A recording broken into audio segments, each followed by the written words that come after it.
হচ্ছে মুসলমানদের অবস্থা, এই হচ্ছে সেই উহুদ যুদ্ধের অবস্থা।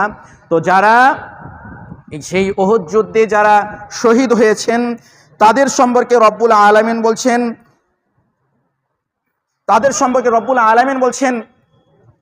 যারা উহুদ যুদ্ধে শহীদ হয়েছেন তারা মৃত্যুবরণ করার পর, তারা কবরে দেওয়ার পরে তারা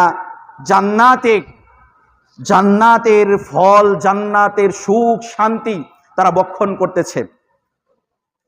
তারা জান্নাতের সুখ শান্তি ভক্ষণ করতেছে, এমন অবস্থায় তারা বলতেছে যে আমরা যে এই যে জান্নাতের সুখ শান্তি ভক্ষণ করছি, রব্বুল আলামিন যে আমাদেরকে এই যে জান্নাতের নিয়ামত দান করেছেন, আমাদের এই সংবাদ, আমাদের এই সুখের সংবাদ আমাদের ভাইদের কাছে কে পৌঁছিয়ে দিবেন যে আমরা জান্নাতের নিয়ামত ভোগ করতেছি?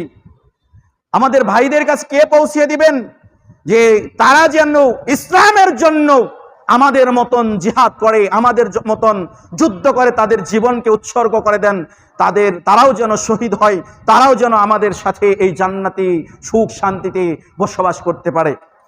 তো তাদের এই কথা শুনে রব্বুল আলামিন নিজেই বলেছেন এই সংবাদটা কারো পৌঁছে দিতে হবে না, এই সংবাদটা আমি নিজে পৌঁছে দিচ্ছি।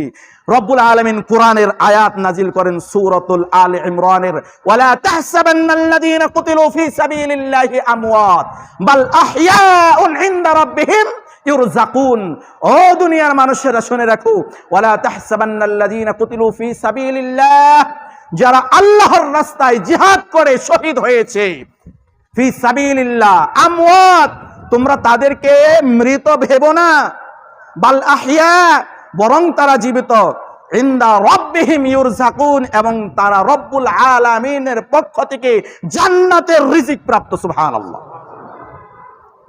চিন্তা করেন, রব্বুল আলামিন ওই জান্নাতে উহুদের ময়দানে যারা শহীদ হয়েছেন তাদেরকে জান্নাতের অফুরন্ত নিয়ামত দান করেছেন, আবার সেই নিয়ামতের কথা রব্বুল আলামিন সারা দুনিয়ার মানুষকে জানিয়ে দিয়েছেন। কিন্তু সম্মানিত উপস্থিতি মুসল্লিন ইকরাম, সময় শেষ হয়ে গিয়েছে। আমরা উহুদ যুদ্ধের যে মূল বিষয়বস্তু, মূল যে আলোচনা, উহুদ যুদ্ধে জয় পরাজয় কারো হয় নাই, কিন্তু মুসলিম বাহিনীর শিক্ষা হয়েছে যে নেতার আদেশ কখনো অমান্য করা যাবে না, এক নেতার আদেশ পালন করতে হবে,